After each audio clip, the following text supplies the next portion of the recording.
Coming up, we complete our DTVC Extra look at the Expendables franchise with movies 3 and 4. From there, I don't really know what's coming up next week, so we'll see what happens. But it's kind of probably a little bit up in the air as I get some podcasts recorded and in the can for us, and then we'll kind of see what happens. In terms of the blog, it is Hall of Fame month. October is Hall of Fame month, which I don't always stick to it as well as I probably should, but that's the idea. We just did Scott Adkins last week. We're looking to do Danny Trejo this weekend with Badass. Weekend after that, probably Shannon Tweed with Rowdy Girls. And then Spiro Rosatos. We'll look at Night of the Wilding. So that's the plan for those movies. And then the weekend after that, right, the first weekend in November is Dolph Lundgren's birthday. I believe his birthday's on the Friday.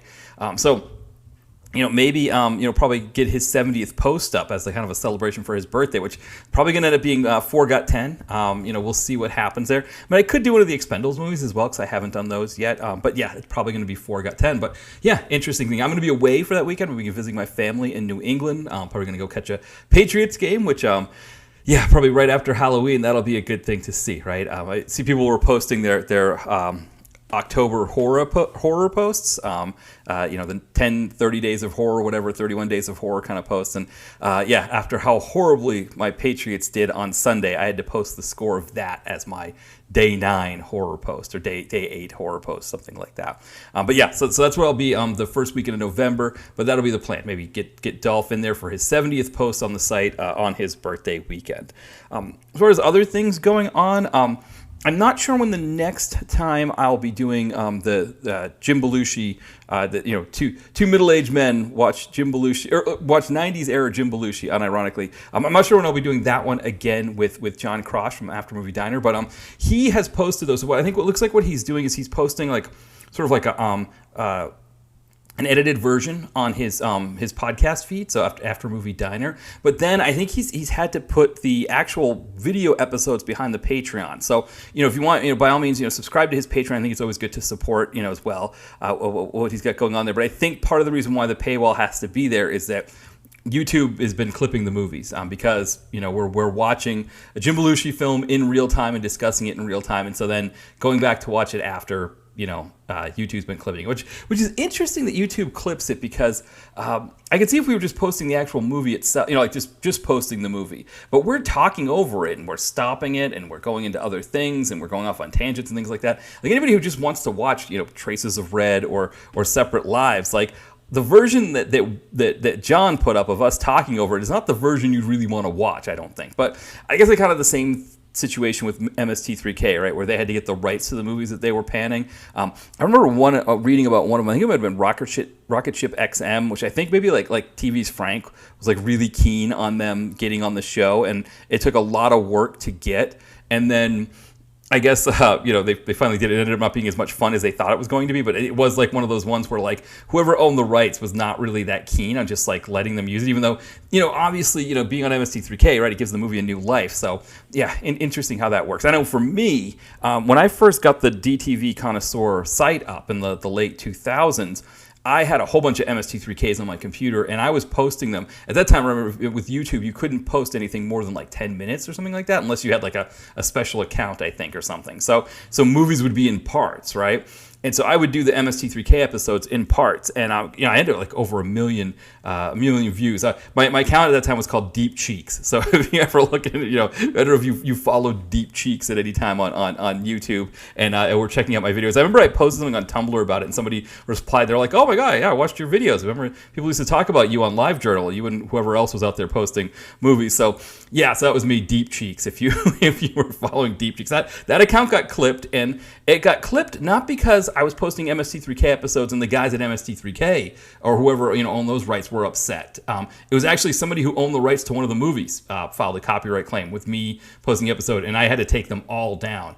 So it was kind of a 3-strike thing. So in my case, I had my very first strike when I first got my YouTube account. I posted the SNL clip of the sketch that Alec Baldwin did, the Alec Elf sketch. Posted that one, got clipped right away. I mean, it was less than 24 hours. And so I guess like that's the thing with NBC Universal, which I guess is now Comcast. they're really quick to put in those claims and get anything taken down that they don't like. So I learned that lesson right away. That was the big one. And then again, it was all those MST3K episodes, and I was just posting tons of those, and that was no problem until I got that clip that one time. Then I took them all down, and people did reach out to me who were following. I had tons of subscribers and everything on YouTube. This of course was before monetization and all of that, right? That as far as I knew anyway. I can't remember how it worked, but. But I had millions of views, or over 1 million views, but I had hundreds of subscribers.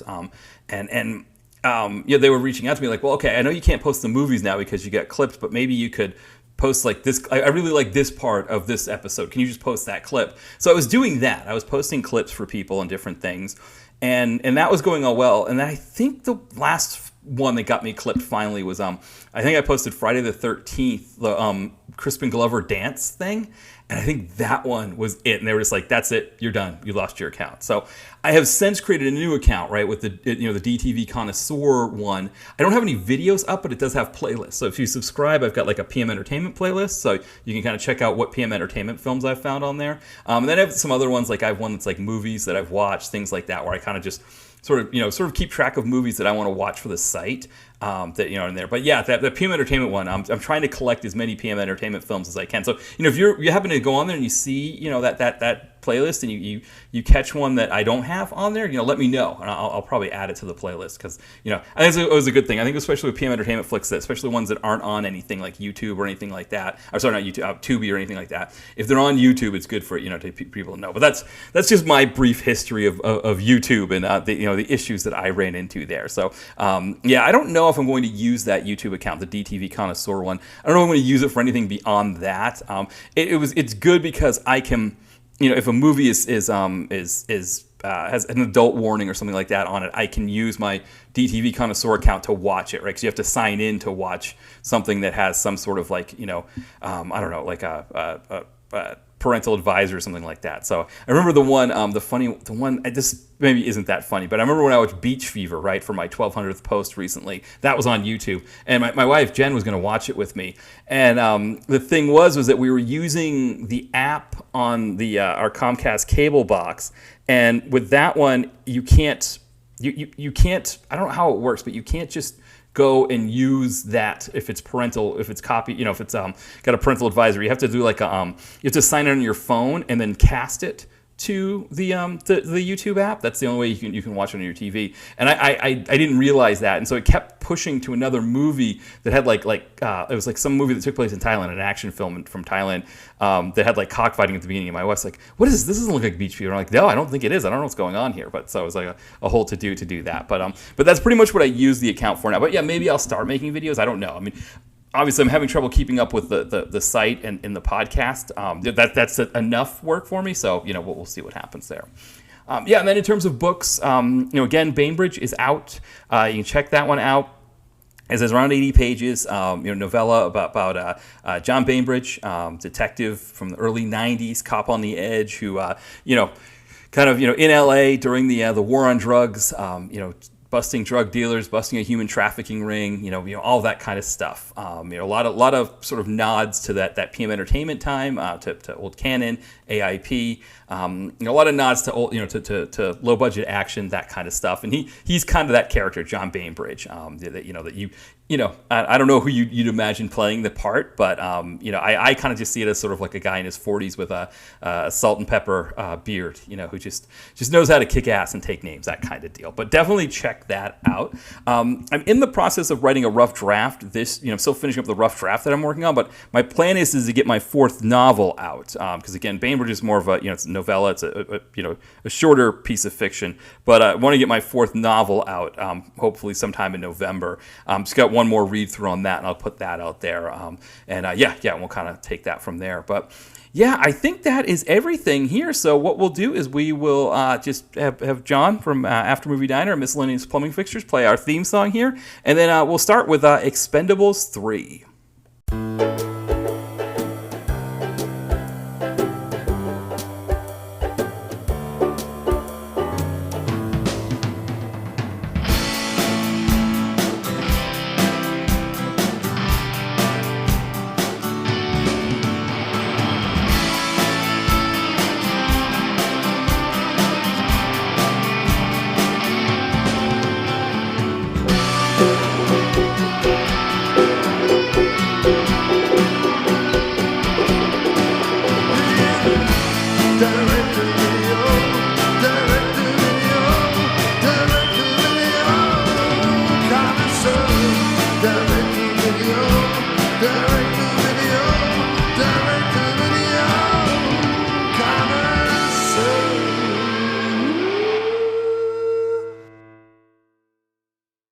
All right, so let's get started with Expendables 3. And, this is an interesting one, right? I hadn't seen it when I saw it, recently when I went on my trip to San Francisco. It was the first time I'd seen it since the, first time I actually saw it back in like 2014. So I only saw it the one time. I think back then, we did it for a podcast episode.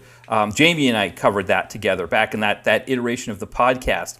So there is still that episode in the archives. I believe it wasn't one of the ones that was clipped. I think we did it back in like maybe 2015. So we did maybe a year after the movie came out. So you can always check that out. Of course, we weren't fans of the movie. We were kind of not sure what was happening there. I think I thought there was a part of me that watching it this second time through that with 10 years having passed since I saw it, that I might be a little bit easier on it now. I know from my own experience, just from my reading my blog posts, I tend to be nicer on movies now than I was back in the 2010s.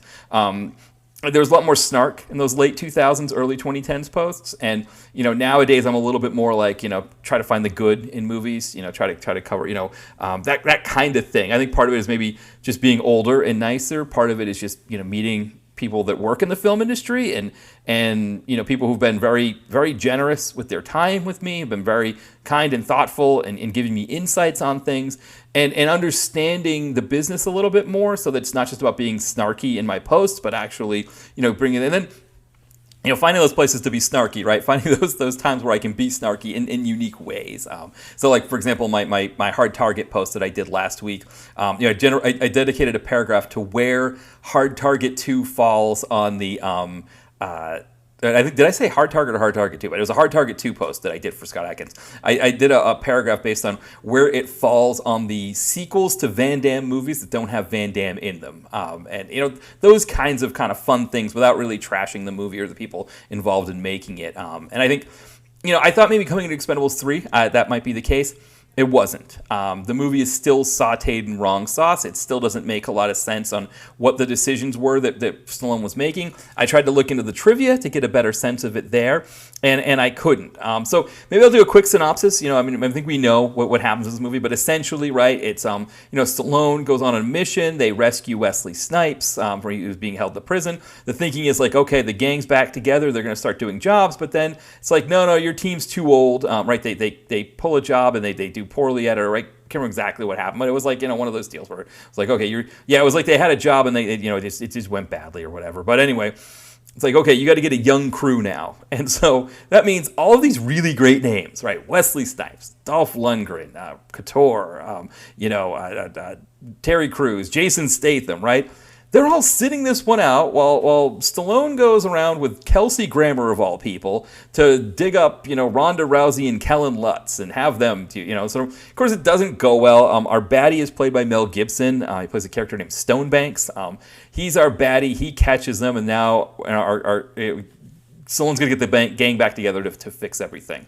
There are some little jokes, inside jokes, like, for example, Bruce Willis wanted more money to play in the film, so Stallone decided not to use him and brought in Harrison Ford instead. They made a joke, Stallone talking to Harrison Ford. He's like, well, where's Church? Where's the guy I normally talk to? He's out of the picture, right? So, that kind of stuff is there, which is kind of fun.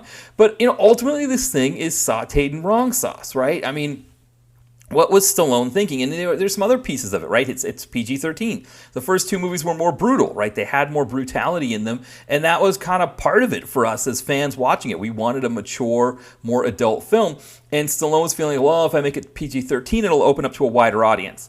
I think that was also the thinking with having Kellen Lutz and Ronda Rousey in it, is that you'd get a younger audience. I mean, in particular with Kellen Lutz, right? He brings a whole... He brings a whole Twilight fandom with him. And I think I don't know if there's a thing that they get that Twilight fandom to start watching those movies. I don't think so. I'm sure they probably saw the idea of that and were like, no, that's not. I might like Kellen Lutz, but that's not enough for me. Ronda Rousey, At that time she was big. She was doing MMA stuff at that time. But she was kind of a rising star. She's since fallen off, and now she's doing WWE stuff. But I think when you watch her in this, you can kind of see where some of the limitations were in terms of her acting and all of that. She wasn't ready to be a star, right, on the level of a Jason Statham, on the level of a Wesley Snipes, or even a Dolph Lundgren, right? She wasn't ready to have that, or even a Randy Couture, right? She wasn't ready to do that yet, and yet she was thrust into that situation. And but I don't know that Kellen Lutz was ready for it either. He was a very small supporting role in Twilight, right? He was not doing Pattinson's role, right, in Twilight. That's not who he was. He was a supporting character. And so we have this situation where we have these really great names and we lose them for a huge chunk of the film. You're watching it and you're like, what am I watching? Why are we doing this?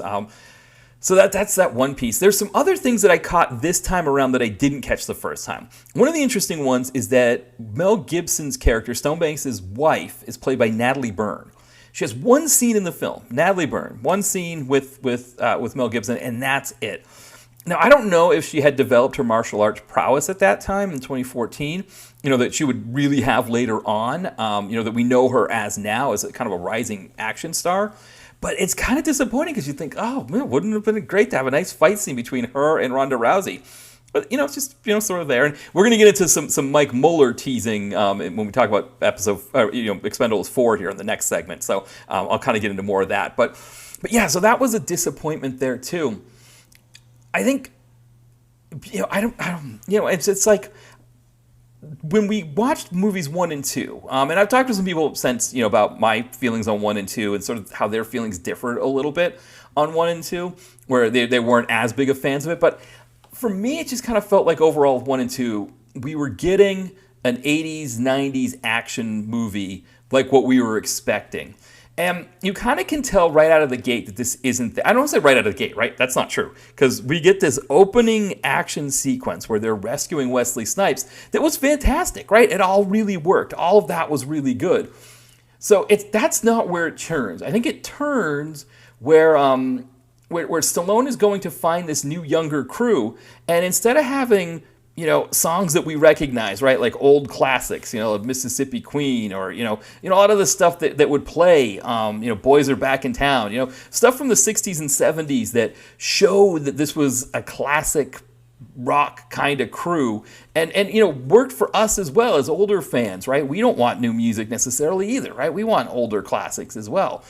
And it starts playing, like he's starting to go, I don't know, with Kelsey Grammer to look up some characters or I don't know whatever he's doing, and they start playing this new song that's like, I don't know how it goes, like, whoa, come with me now, now, and and you start hearing it and you're like, this doesn't fit, like tonally this doesn't work. And again, I think it was Stallone trying to play to a wider audience, right? He's thinking like, young people don't want to hear Boys Are Back in Town or Mississippi Queen or whatever songs they're playing. It's not appealing to them. So this "Whoa, Come With Me Now" song that he's probably hearing in commercials or whatever, or maybe his daughters were telling him about it. Maybe, who knows? But he's like, yeah, this is something that would really play well for them. But for us, right, that we're the fans there, we're not really caring about it. But also, I don't think younger people will gravitate to this movie. I don't think there's anything in it for them. And I think what the trivia tells us is Stallone wanted this one back, right? I think he wished he could have done he hadn't taken it in different directions. I think, too, when you go back to that time, right? So it's the early 2010s. We're at that point where just in sort of the industry, in the film industry as a whole, right, that Marvel has, the Disney Marvel thing is starting to take off, right? It's now starting to become a big thing. But you're seeing other franchises around it that are doing their things, as well. You see, I'm trying to think of some of the ones that were kind of bigger at that time. Fast and Furious obviously is a big one, right? We've talked about Fast and Furious, I don't know how many times on here. We talk about, like, the Mission Impossible series. Some of those other ones, the Batman, right? Dark Knight Returns, those kinds of movies. There was kind of a sense that, like, okay, the blockbuster thing was big, but we needed franchises. We need to pull franchises. And I think there was a sense that after Expendables 1 and 2, that maybe 3 could make the jump the way, like, Fast 5 made the jump for the Fast and Furious series. I think that was the mindset, was that they thought they could do that here. And it's not like this movie does horribly, right? It's got a budget of about $80 million. It pulls in almost 3 times its number, which, is, again, you want to pull in more than 3 times to make essentially to make your money back. It kind of falls just short of that. And I think it was a gamble that they were making, and unfortunately, the gamble, it hurt both, right? Because it didn't create that wider audience that they were looking for, but by the same token, it alienated the fans who were watching. It alienated us fans who had been watching the other series, right, the other films, right? We're sitting here with this Kellen Lutz, Ronda Rousey thing, wondering, like, what is going on? It's like, ooh, the new guy, there's a young guy who knows how to use computers. Whoa, and it's like, one of the older guys could just as easily know how to use computers. Jason Statham's character is not that old, that he wouldn't know how to use a computer. But also, my father-in-law, my wife Jen's father, he worked on computers in the 80s, and it's like he can set up his Mac if you need him to. He can do all of that stuff. It's not like it's completely unheard of for an older person to be able to use a computer, right? Yes, if you put boomers on under a bell curve, right? They're going to probably be a couple of standard the mean is probably going to fall somewhere around like, I need to get my grandson to help me with this, right? That's true, but it's not unheard of that if boomers can throw knives from long distances into small targets and hit people, or in Jason Statham's case, he's more of a Gen Xer, but still the same idea, right? Then it's not unheard of, right, that 1 or 2 boomers would know how to use a computer. Computers existed in the in the 60s, 70s, and 80s when boomers were coming up. So there had to be some boomers that knew how to use computers. It's not like it's just suddenly this new thing. Where there's like a switch that's flipped, right? Once you turn 65, and suddenly you're just going to Facebook on your niece's Facebook page, typing in a recipe for pot roast, and the niece is like, you're typing on my wall, Aunt Sue or whatever, like. Yeah, I don't know. They could have had one of them, one of these characters use the computer or whatever. But whatever. Dolph Lundgren's character, right? Gunnar. They mentioned about him being a chemical engineering major at MIT, Rhodes Scholar, all that stuff. He could be the computer guy, right? Just this idea that the kid had to be the computer guy just seemed to be a little bit too much. So, So I don't know that the whole thing, obviously, just sauteed in wrong sauce. Looking at some of the performances we get. Obviously, Wesley Snipes was just fantastic. Wesley Snipes is fantastic, right? He's just electric, and he brings that electricity the moment he's in that, you first see him on screen. And again, it's this idea that Stallone almost takes him away from us, right? That we lose him for such a chunk of the film. And I don't know. Yeah, I'm trying to think like what a good, like a good comparison to that would be, right? It would be like, It's like you're going to a hockey game, right? And you're going to see the Edmonton Oilers play, right? And Connor McDavid's there, right? He plays the opening line, right? And he looks amazing, right? He's flashing up and down the ice. He scores a really nice goal, all of that stuff. And then the coach is like, you know what? He's going to sit. Yeah, we don't really need him. And then it's like the end of the game. They're like, oh, let's bring him in and hopefully we can win, Well, if you're paying all this money to go see, Connor McDavid, and that's, you got tickets, maybe here on the East Coast, right? The Oilers come once a year, and you're paying all this money to see him, and the coach benches him for most of the game. You can be kind of pissed, right? It's kind of annoying.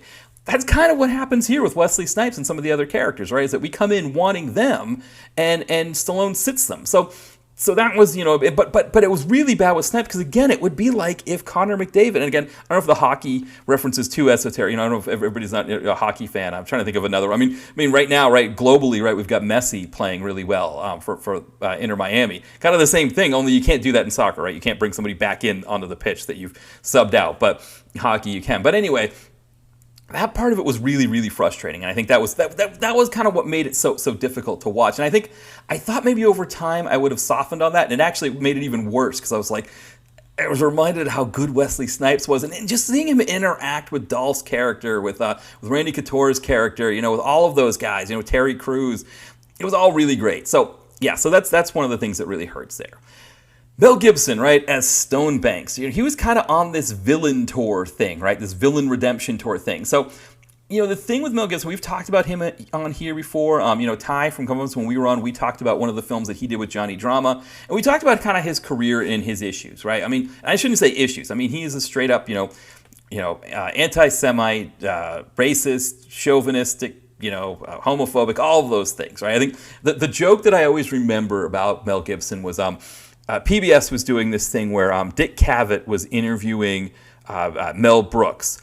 And this, people in the crowd, there was an audience there and they could ask questions. And so this younger guy gets up in the crowd and he's like, yeah, every time I tell my friends that Mel Brooks is my favorite director, they're like, what? How can you like that? Chauvinist, racist, anti-Semite.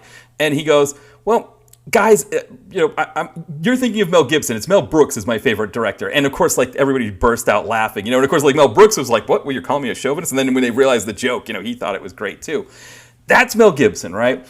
And the thing with seeing Mel Gibson now, right, is he's doing a lot of these direct-to-video movies and stuff, and there is that flash of the late 80s, 90s, into the 90s, major mega star that Mel Gibson was, right? Mel Gibson was it. When you think of summer box office, right, Mel Gibson, Bruce Willis, there's only a few names that really stand out who did everything, right? They could do romantic comedies, they could do action films, and Mel Gibson in particular, right? He kind of did everything with the Lethal Weapon films that were more action, what was it, what women want, right? From a comedy standpoint, all kinds of stuff. Then he would do Braveheart, he's doing his own movies and everything. He was it. And because he's sort of got, he's has these deplorable, ideas. And I mean, if you ever, there's a podcast I listen to called Knowledge Fight, where they make fun of Alex Jones's radio show. And there's a period in the early 2000s where he always had Mel Gibson's dad on, and his dad had all kinds of horrible anti-Semitic ideas. That's Mel Gibson.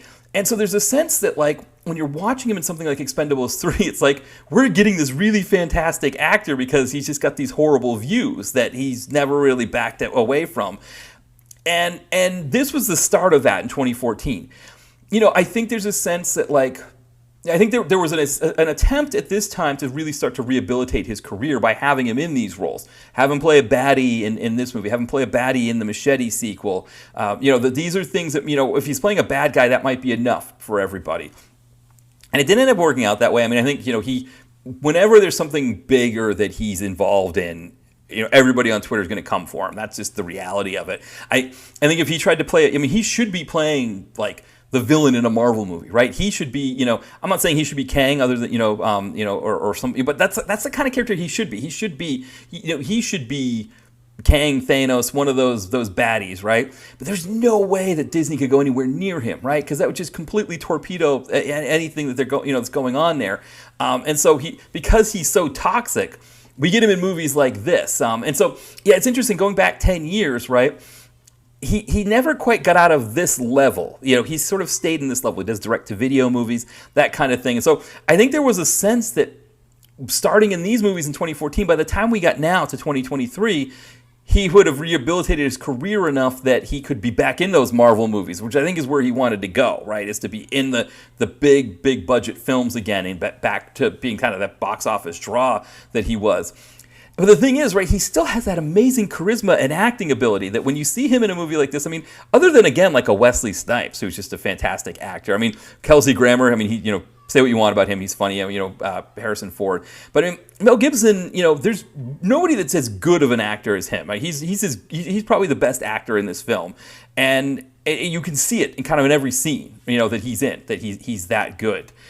So it's an interesting wrinkle with this film, and it is kind of interesting to go back in time to see this. That was sort of part of the attempt on the sort of the Mel Gibson redemption tour thing. Have him play some baddies in movies, see if that kind of people react to it.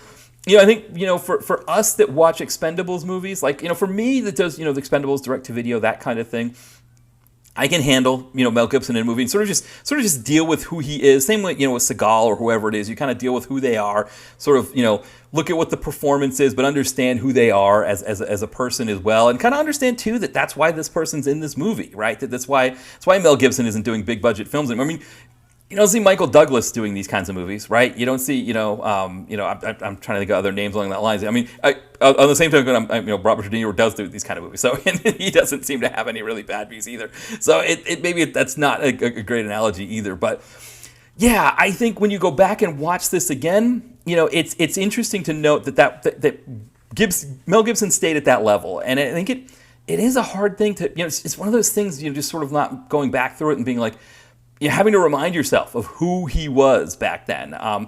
Now, one of the things I did do at the time that I would always kind of say that I don't think was fair to Stallone was that Mel Gibson stole the movie from Stallone.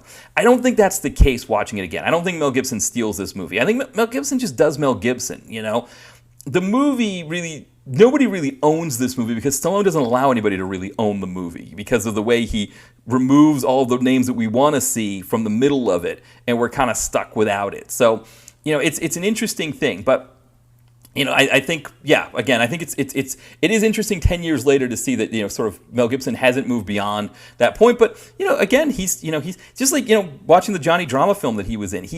In most scenes that he's in this caliber of movie, he's going to be the best actor in that scene. So it's always a fascinating thing.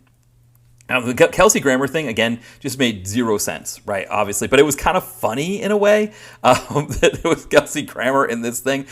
John Cross and I were talking about this when I was on, when we did the most recent episode of two middle-aged men watching 90s era Jim Belushi. And I don't know how we got talking about Kelsey Grammer, but we did. We started talking about, because he brought up this him being in this movie and how ridiculous that seems. So and it is. I mean, it is Frasier. I mean, it's essentially the whole like tossed salad and scrambled eggs kind of like just sitting next to the Stallone.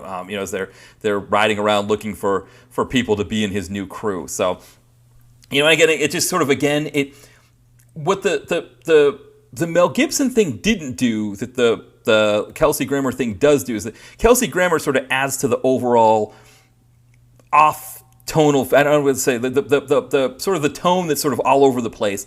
Kelsey Grammer feeds into that the way that Mel Gibson actually sort of stabilizes the movie, right? He plays a solid baddie that, from an action movie that you expect in a film like this, whereas Kelsey Grammer takes the tone and moves it all over the place and makes it in a situation where we don't really get what's going on there. So, yeah, it's an interesting thing there, but it's kind of a funny, it just adds to the goofiness of this movie that Kelsey Grammer's in it. So anyway, the other thing too I like about his last name is it's spelled with an ER, and I always love seeing people online like criticizing other people's grammar. I take the Sklar Brothers term grammar hammer for that, but when they criticize people's grammar but they spell it with the ER, that's one of my favorite things. But Kelsey Grammer actually spells it with the ER, so that's always kind of funny. Dolph, obviously, I was talking about maybe doing, because I never reviewed this one on the site. So I did the podcast episode, but the other two I've reviewed on the site as well, but I didn't do this one. And I was thinking about, do I want to do this one for Dolph's, 70th film? But again, he's not in it enough for it to be, but I don't know. It's just, I kind of feel like as a Dolph movie, I want something that's more of a Dolph movie, and this movie isn't enough. I mean, not that 4 Got 10 is a complete Dolph movie either. That's more of a Johnny Mesner movie. But anyway, I just... I don't know. That part of it, was kind of disappointing again to not see enough Dolph in it, not see enough of the other guys in it. So, so there was that. The Harrison Ford piece, I think that was a lot of fun. Again, we don't get a lot of him, but Harrison Ford and Arnold Schwarzenegger. It's okay that we don't get a lot of them in the movie, right? Because we're not really promised a lot of them, right? We know the characters that they played in the previous movies, and they're kind of in and out, right? They don't play big roles, and so whatever we got for him was good, and that part of it I liked. I think there wasn't the promise of more of them the way there was for Wesley Snipes, Dolph Lundgren, and the other ones. So that was kind of a fun addition. It's interesting, of course, again, that Willis was written out, that kind of thing, because of he wanted more money. So, yeah, that was kind of an interesting thing. But, again, I enjoyed seeing them there. And then finally, I think that the Stallone piece of it is interesting because, this movie, we don't get another Expendables movie for almost 10 years after this one. And I don't know, I think... seeing this one not do as well as he wanted to, which, again, it's not like it does horribly, right? That's the thing. It's just it doesn't do as well as people were expecting it to. I don't know if he felt like he needed to take a break from it. Like, he felt like, okay, I need to stay in the theater. I want movies to be in the theater. If he had other projects he wanted to work on, if he felt like, okay, I kind of really didn't do what I wanted to with this movie, so I'll take a break from it. And then, one year turns into another, and the next thing you know, it's 9 years, and he's making the next one. But I think he has talked about wanting this one back, that he does think that there were some mistakes that he made when he did this movie. And again, they are that making it PG-13, trying to bring on new actors and sort of shelving the ones that did so well for the previous ones. He was trying to bring a wider audience, and I think, I think he saw probably, I don't know. You'd have to ask him. We'd have to talk to him. But I think he kind of saw what some of these other franchises were doing in terms of making that turn from, 200-300 million per picture to 500, 600, 700. Getting to that 700 million. Think of like Fast X. And I think he was thinking, okay, let's get this one. Expendables 3. If we reach a wider audience, maybe it's 500 or 600 million, right? And then that next one gets you into the billion range, right? I think that's what he was looking at, and instead he alienated the people who really wanted to see it, and didn't get that new audience at the same time. And I think he understood that. I think he tried to right some of those wrongs when we talk about number 4, but it's kind of relative there. But I think I've said enough. I think we've gone into enough. I kind of went on a big Mel Gibson tangent, those kinds of things. But I think for what this movie was, again, time has not really helped this movie, at least for me. I see this one as still the weaker of the three so far. And looking at it 10 years later, I think you can kind of see where Stallone, what Stallone was trying to do with it, how he ended up ultimately failing at it. So, when we get into number 4, it's kind of like what happened in 10 years that's going to make this number 4 worth it. Because I don't want to say this movie kills the franchise, but it definitely kind of puts an end to it for a while, right? Like, there isn't another Expendables movie. There isn't an appetite for another Expendables movie after this movie, which I don't know. If he had made part 3 more like parts 1 and 2, right, I think he could have kept making these movies. And I don't know if there would have been the appetite for them to be in the theater. I don't know what it would have looked like as the theater. I think, a $200-300 million cap probably would have been right for these movies. I just don't think there's a big enough audience, right? The way that the Marvel movies and, Star Wars and even, I guess the Fast and Furious films, they have this sort of like a kind of a bigger tent appeal to them. And this movie, these Expendable movies were always going to appeal to a certain audience who just really likes action, really likes 80s and 90s action. And unfortunately, that's just not as big of a group, big of a market. I mean, it's one of the things we look at with my site, right? Where my site originally was going to be about all genres of DTV, right? Horror, comedy, drama, erotic thrillers, all of those. But there weren't a lot of sites out there talking about action. And so when people saw the action films, they started to glom onto that, and then they started requesting more action. And I started noticing that the action films got more engagement. So I started pushing more action. And next thing you know, my site became an action site. And I think that's kind of part of it, is that the action market, for sort of this kind of action that this movie's giving us, we're a smaller group. We aren't as big as, say, like the Marvel kind of action fan, the kind of the big tent action, where there's action, but it's also kind of this sort of larger than life thing that more people are interested and want to see. So, yeah, I think unfortunately, this 300 million was probably the cap for a movie like this, and that was maybe where number 3 comes in as a bad one, is that he Stallone maybe thinks he can go for the brass ring and do something bigger, and it didn't work out. So, yeah, so I guess that's it for Expendables 3. So what we'll do here is we'll take a break, and then we will look at Expendables 4. It's the early 90s in LA. The war on drugs is raging, and Detective John Bainbridge is the LAPD's secret weapon against crime. Former Special Forces in Nam, he's a cop on the edge. When he and his partner Geary uncover a potential human trafficking ring, it doesn't take long before John Bainbridge realizes this thing goes all the way to the top, which doesn't scare him. That just means they'll fall that much harder when he takes them down. Part send-up and part love letter to early 90s action films, Bainbridge will take you back to the golden days of Canon, PM Entertainment, and AIP. You can get it in paperback or on Kindle and Kindle Unlimited from Amazon. Follow the link in the podcast description. All right, we are back, and we are about to get into Expendables 4. Before we do, though, of course, we've got to do the requisite spoiler warning. So if you haven't seen Expendables 4 yet, you want to see it clean, this is the time. Pause the podcast now, stop the podcast, come back later once you've seen it. So yeah, this is it. This is your spoiler warning. So probably the entire rest of the episode is going to be mixed with spoilers here and there. So just keep that in mind. In terms of actually watching the movie, I looked on IMDb because it shows local showtimes for it. And what I saw was that it's already not showing at the Fashion District location in Philadelphia, where I saw it before. So Fashion District is just a cute name for a mall, but they have an AMC dine-in at the mall, as I've talked about before.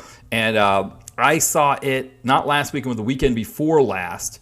And I think I don't know if it was done last week. I don't know if last weekend was the last weekend for it, or if it was done after last week. So I don't even know if it made it to last weekend. I don't think it did, because I think the way it works is I think they do movies from a Sunday through, or maybe I don't know exactly how it works, but I know I think they do it from a Saturday through Friday is how it works. So that next Friday they determine if they're going to show the movie again for the next Saturday through whatever. And it looks like they decided not to. It looks like it's already done there. It was before that. It was done at the University City location. So as far as I can tell, in Philadelphia, it's only showing at the theater near Temple. Temple is a university, not a synagogue, but the Temple University. They have whole kind of movie theater, strip mall, those kinds of things, things for students there. So I think that's the only place. And then, of course, some of the suburbs have it still. Cherry Hill, New Jersey, I think, Plymouth Meeting Mall, those areas in the Philadelphia area. But probably, I would imagine your area is probably the same, that it's dwindling. The number of theaters are dwindling. And so if you want to see this in the theater, you probably should go as soon as possible, because and it's possible you can't see it in the theater anymore, that you might have to, in your location, you've got to probably do on demand or something like that for it. So, and to be honest, I don't want to tell you not to go see it in the theater. I saw it in the theater. Maybe it was worth it. I think watching it as a movie, I don't know that it necessarily needed to be a theatrical film. I recently did a spot for Sean Malloy's I Must Break This podcast, which great podcast. If you're not subscribed, you should. It's all things Dolph. He is sort of the Dolph expert, and he knows it's not just him talking about movies, right? So we have situations like, where he'll have me on, or, other people that do, the kind of stuff that we do. I think Rich Haas has done an episode before, and he'll talk with us about movies. Dolph movies, but he also gets people from the industry, and he's had some fantastic interviews with people from the industry. I think my all-time favorite is when he had line producer Benjamin Sachs on, because Benjamin Sachs didn't just talk about the Dolph movies that he's been a producer on, but also he talked about the Seagal films, and he talked about the True Justice TV show, all of that kind of stuff, and really, really gave some insight. But anyway, so I did a spot for that, talking about like 5 minutes talking about Expendables 4. So keep an eye out for that as well when he puts that out. So some of my thoughts here are going to maybe overlap a little bit with that, but maybe not entirely. But why don't we get stuck in and we'll start talking about it. So again, you've been warned. If you're rocking with me through this period here, if you haven't seen the movie yet, it's going to be spoiled for you. So just letting you know. And who knows, maybe, to be honest, I don't even know how much is going to spoil the movie for you. To be honest, the twist at the end was pretty predictable. So you're probably not going to have it that spoiled. But anyway, we'll get into it. So plot is Stallone's going out to carry out a job. Our crew has been really whittled down to just a few of the names that we all recognize. I think we've got Dolph's back, Couture is back, Statham's back, and then they're adding 50 Cent as a new team member. Megan Fox is there. We don't know how long she's been on the team or not, but she's there as well. They're going to carry out a job, and Stallone, Barney, Stallone's character Barney, he's killed carrying out the job. And so now it's a matter of getting revenge, right? How do we get revenge for Barney? Iko Uwais is playing the bad guy. He's playing a bad guy named Ramat, who's in Libya, where this whole thing goes down. But he is also representing this other bad guy that's kind of out there. That's sort of this mysterious person that nobody knows who it is, right? Nobody knows who this person is, and they think that Ramat is working for this bad guy, and you can probably guess who it might be, but either way, So Andy Garcia plays sort of their the Bruce Willis / Harrison Ford role. He's their CIA fixer who sends them out on the jobs.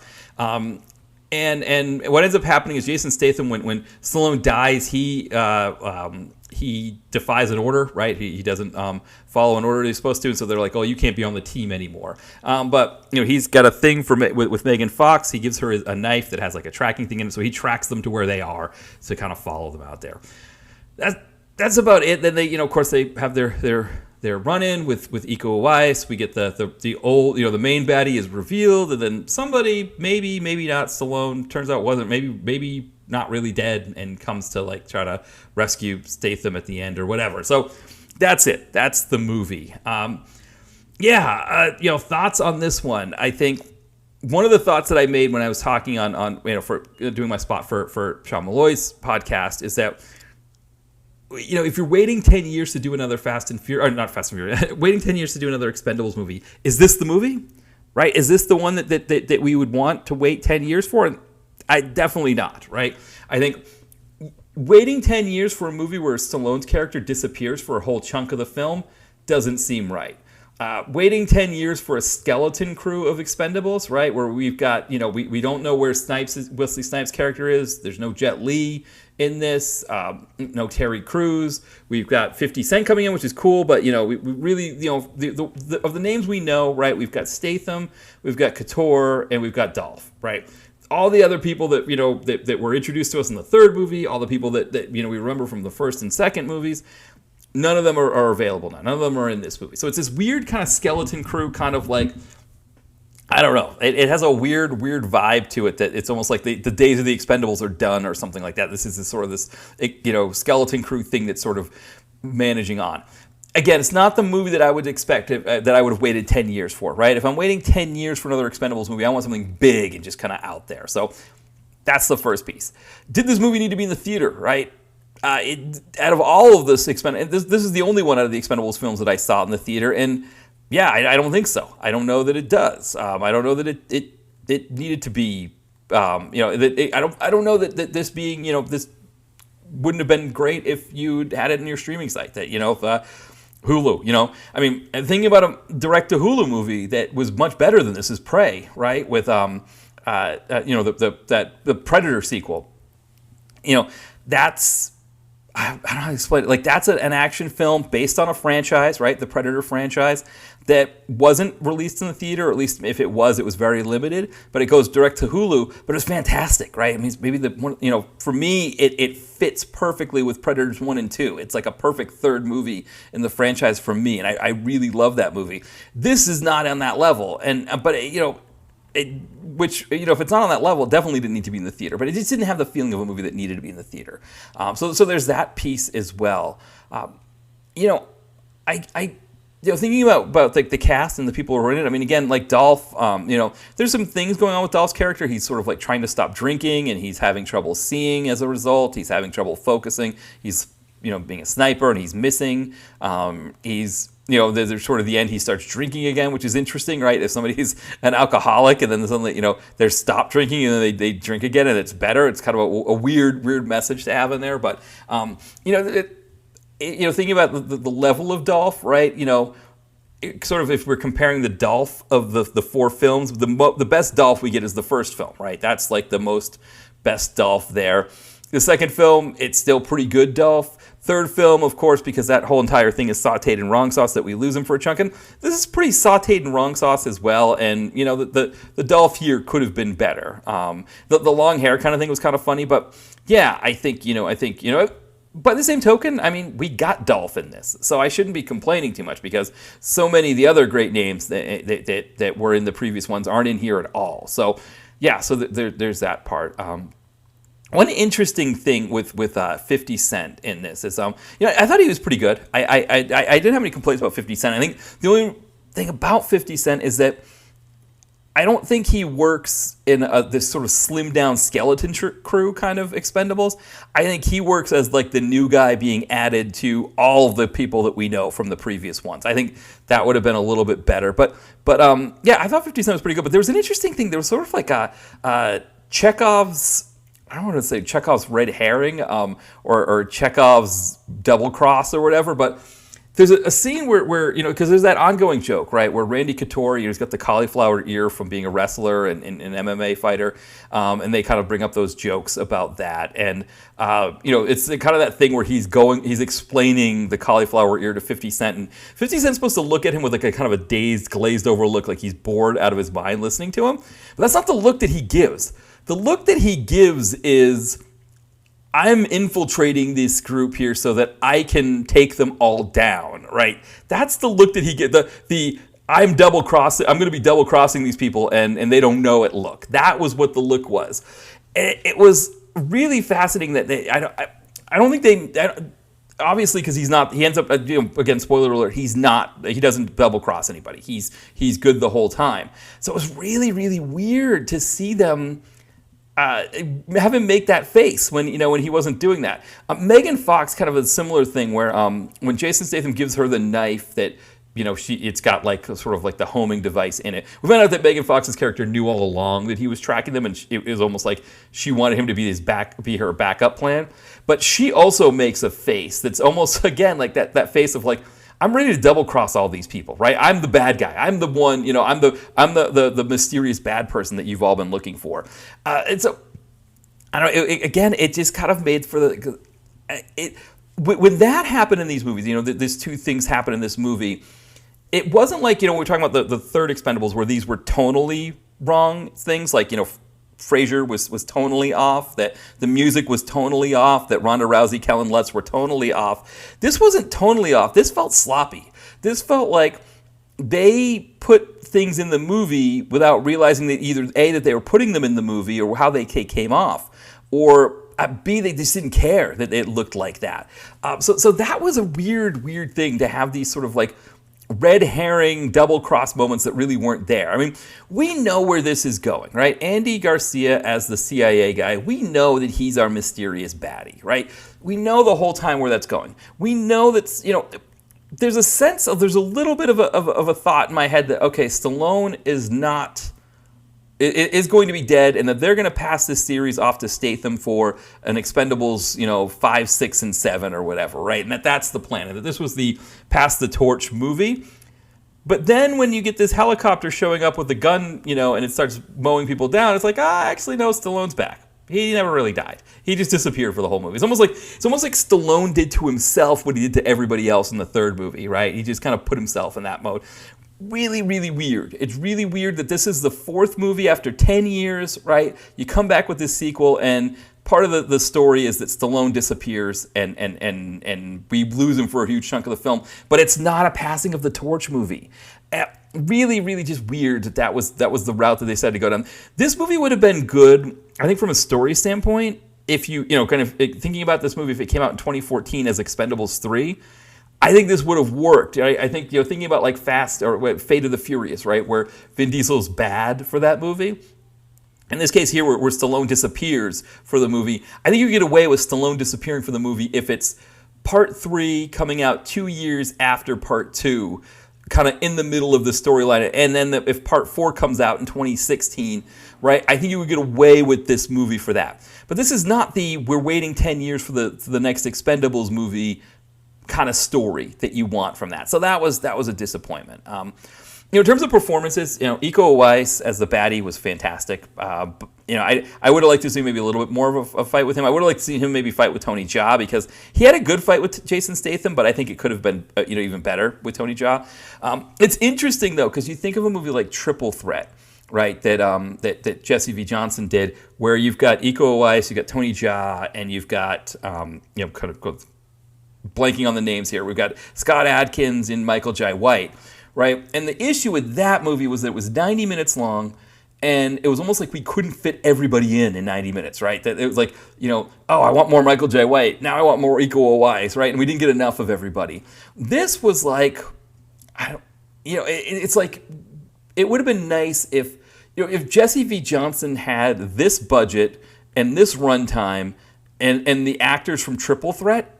It would have been amazing to see what he would have done, right? He would have taken this Expendables thing that Stallone did and turned it into something really fantastic. And, this just doesn't quite meet that mark there. So, yeah, that's interesting. I don't know. I don't know kind of more where to go. But, I like Iko Uwais and Tony Jaa being in this movie. It's just that they, there's not enough of them for it to be like, what you, I don't know.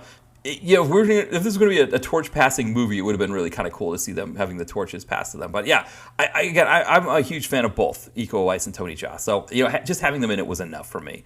I think the Megan Fox thing was interesting. I think I think she does well enough. I think this whole idea of like the the lady in the crew has to be like extremely temperamental and has mood swings and is yelling and screaming and throwing stuff and all of that.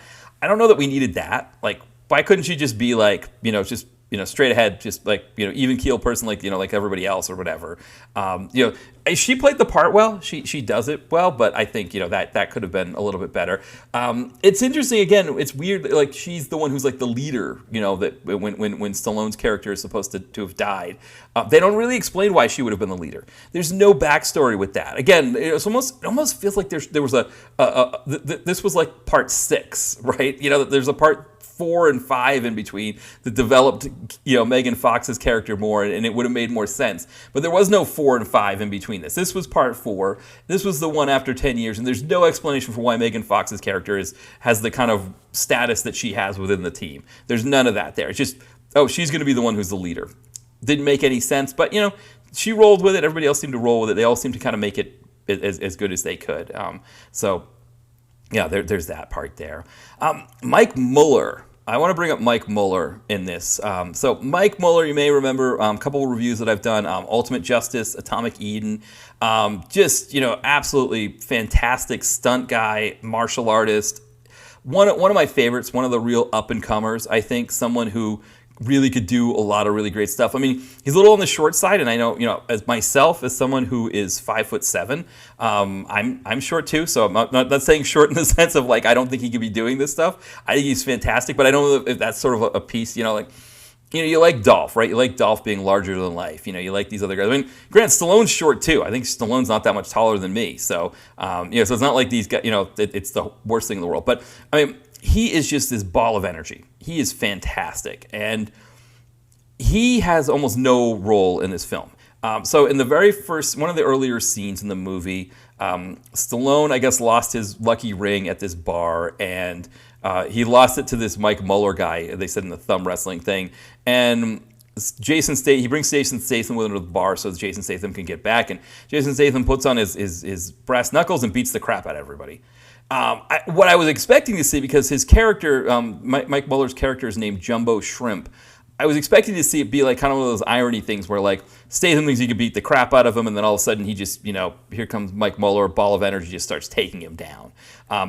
Doesn't happen. No, he just takes a brass knuckle punch to the face and he's out, right? So then we find out at the end of the movie, right, that Stallone's actually alive, and it's like, okay, well, what was the body? Whose body was that was in the plane? Because Stallone's character dies in a plane crash. That's what we think happened, and we see this whole burnt out, nasty body that's dead there, and so he's like, well, whose body was there? He's like, oh, let me show you, and he kind of. We see this thing where Mike Muller was like knocked out in a closet or something in the plane, and Stallone like stuffs his body in the driver's the pilot's seat, and then he like bails, and Mike Muller wakes up just as he's about to crash, and it's like, that's great. So Stallone just murdered this guy in cold blood. It's like Stallone's character's not supposed to be just murdering people in cold blood, right? He's supposed to be like, fighting honorably, right? That he fights people one-on-one. He might do ambushes and things like that in the name of war, but he wouldn't just murder somebody like that. So it's just really weird. Again, tonally it was off, and I don't. It was supposed to be played for laughs. I don't know what was funny about it. It didn't really make any sense, but. Again, but it was disappointing to not get more Mike Muller in this film. I would have loved to. It would have been cool to see him as a part of their crew and just like getting into these really great scenes. And so it made no sense. I think he was doing probably stunt work on this. I don't know if he did stunt work on this as well. Actually, no, I'm not seeing any stunt listing for him on this film. It's just the acting scene that he did there. He did stunt work on John Wick 4, did stunt work on Matrix Resurrections.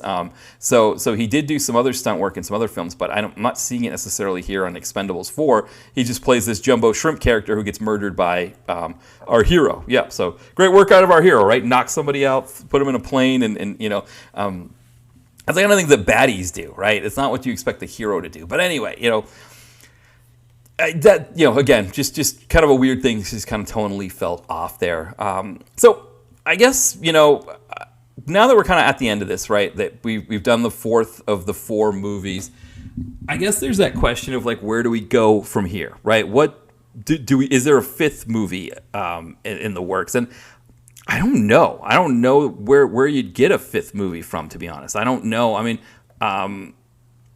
this movie, this movie almost felt like it was almost like, I don't really know what the point of this movie was. I guess that's the thing. I don't know where you come back after 10 years and you've got this movie coming, and this is what it was. You know, I don't know.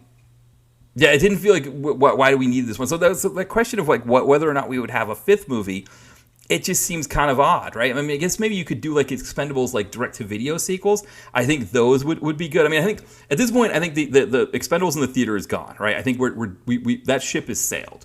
This movie, it's barely done like 20 million. I think not barely. It's done almost 30 million worldwide. And again, you know, these kind of movies generally do really great in the foreign box office. So I think as this thing starts to get, you know, more, build up more some of the other countries, it might do a little bit better. But a budget of 100 million to only do 27 million. I mean, you know, again, compare that to the third movie, right, which had a budget of 80 million and made 210, right? You know, worldwide. This is not even in that ballpark. It's already, you know, it's barely been out for 3 weeks now, and it's losing screens. You know, there's not going to be another Expendables film in the theater.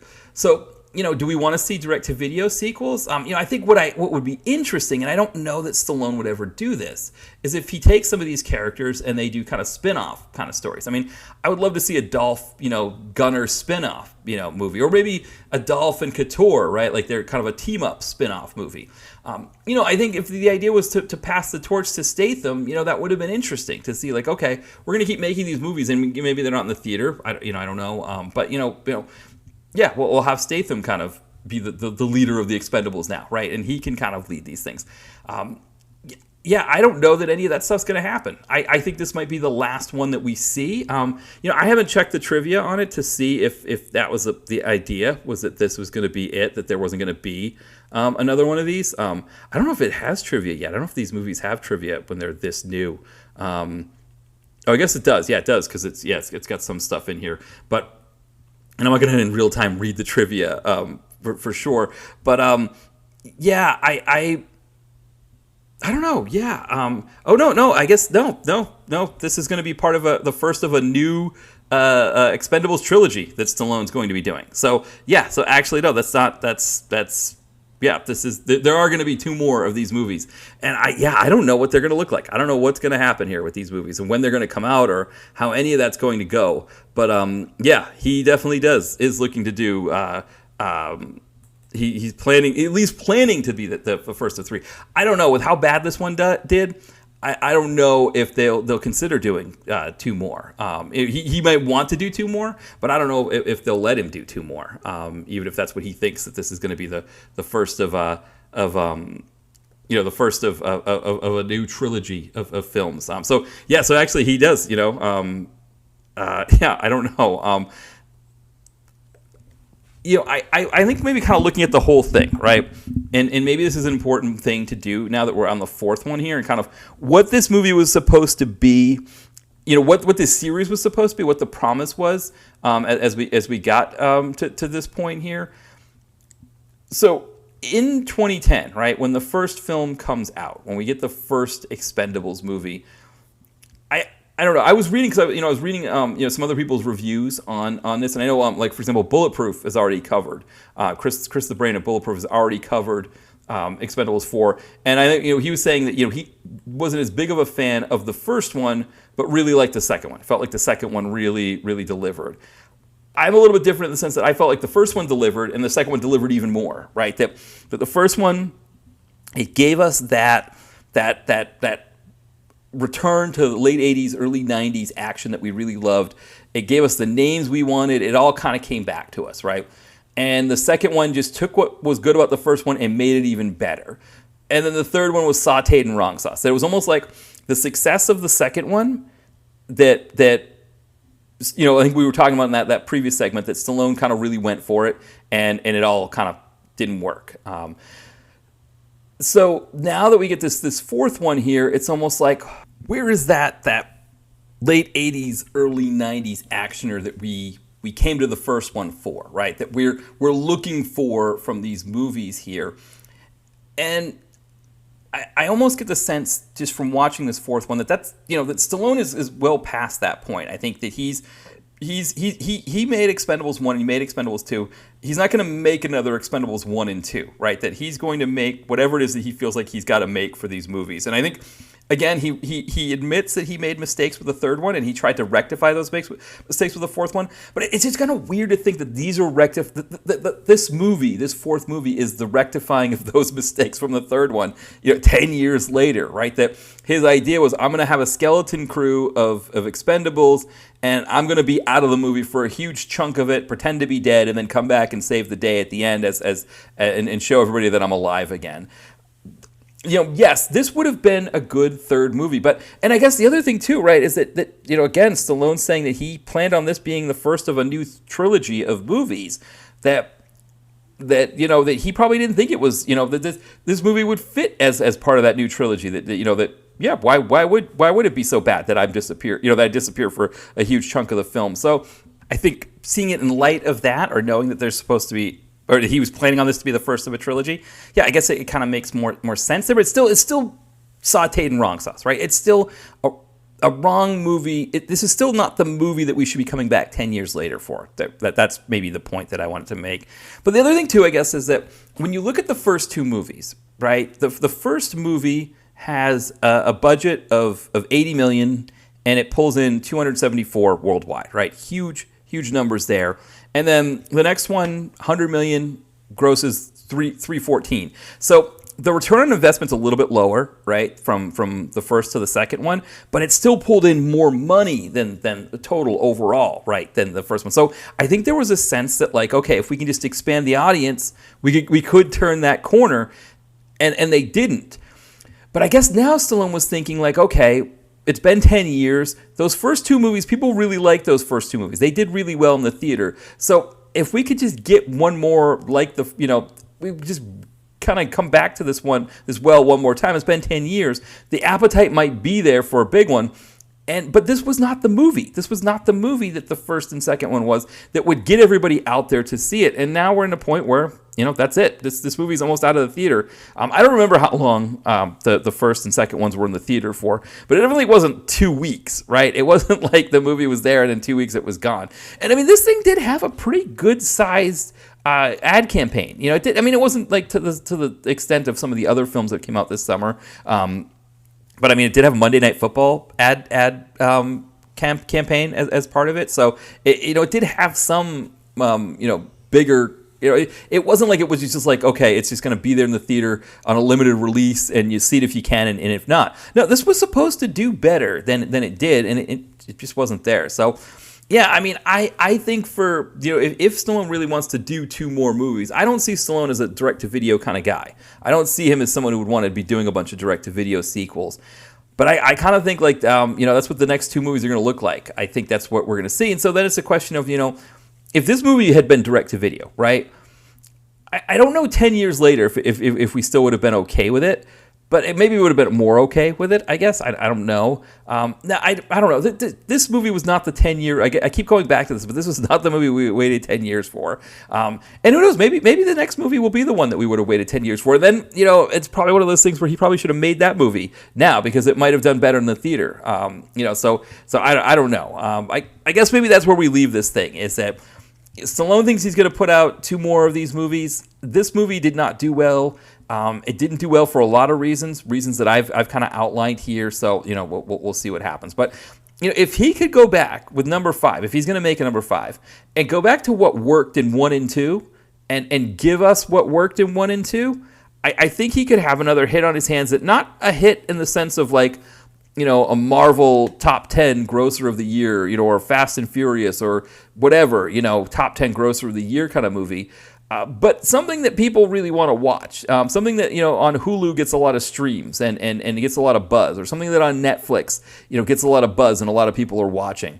I think, direct to Netflix, direct to Hulu is probably where the next 2 have got to go. But I think that could be big for him, and I think that could be big for this franchise, the way that Prey was big for this franchise, or the way that we have other ones like, Extraction with Chris Hemsworth, those kinds of movies. So, maybe we'll see. Maybe that'll be what comes next. So, anyway, why don't we wrap this up? So again, I guess if I'm ranking them, I think 2 is a little bit better than 1, right? So maybe it goes 2, 1, and then for 3 and 4, I guess maybe 4 is a little better than 3. I guess I don't know. It's hard to rate, to decide on those ones there, but maybe that's where we wrap it with. But 1 and 2 are just really, really much better than the other two, and we'll kind of see what happens from there. But see if Stallone decides that he wants to do 2 more sequels, or if the studios are like, yeah, we'll let you do 2 more sequels after this. I don't even know if they'll let them. So we'll see what happens. But yeah, as we wrap it up, of course, for me, this is a solo episode. I'll be doing the plugs here. DTVconnoisseur.blogspot.com. That's the site. That's where you can find links to everything.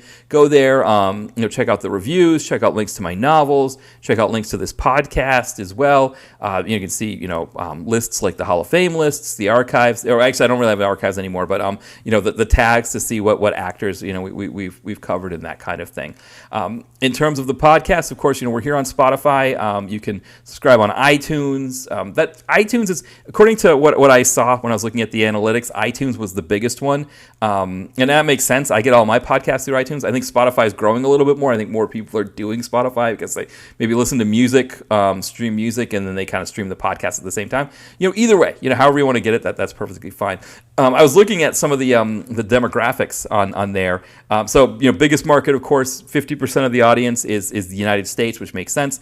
Another 25% is the UK, which again makes sense. I think pretty much all of our guests have been UK and United States, so we could do more of that. But I think the third biggest market, in sort of single-digit percentage, is Germany. And so I apologize because I minored in German in college, but my German is not very good anymore. So I can't give you too much in German.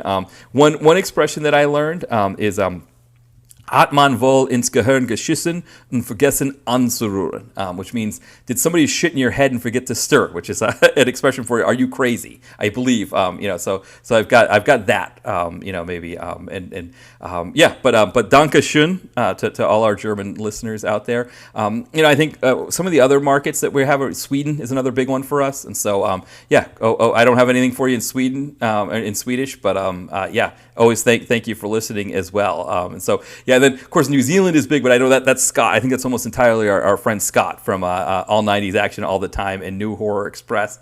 So we thank him for listening as well. But definitely, thank you all for listening. And of course, the novels. Chad in Accounting, A Girl in a Gun, Holtman Arms, and of course the new action novella Bainbridge.